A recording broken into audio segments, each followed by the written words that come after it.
Io faccio un appello al ministro Tria, firmi che sia finita, salviamo il risparmio e i risparmiatori vittime di questa colossale truffa di massa. Il decreto che garantirebbe risarcimenti alle vittime del crack delle banche popolari venete è pronto, ma il provvedimento è fermo in attesa di una pubblicazione in Gazzetta Ufficiale che lo renderebbe esecutivo.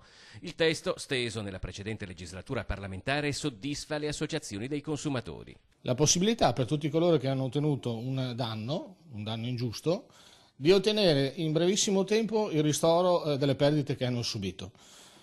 Il meccanismo è abbastanza semplice, basta presentare un'istanza dopo aver ottenuto un lodo e si accede direttamente al fondo di ristoro. Ma come detto, il provvedimento rimane fermo. Di quei soldi, invece, ripetono le associazioni dei consumatori riunite a Padova, c'è un bisogno urgente per riparare a quella profonda ferita che si è aperta in tante famiglie e imprese. È vero che è dotato solo dei 100 milioni, però si può partire subito, immediatamente con questo decreto e poi le migliorie si possono fare con il prossimo bilancio. Ci sarà tempo per modificare e migliorare il testo del regolamento per il funzionamento del fondo di ristoro, a partire dalle somme stanziate con la prossima finanziaria, sostengono le associazioni. Intanto però i contenuti per una sua attuazione immediata ci sono tutti, i ritardi della politica non sono giustificabili. I contenuti ci sono, bisogna ristorare i risparmiatori rapidissimamente, quindi prima della finanziaria noi chiediamo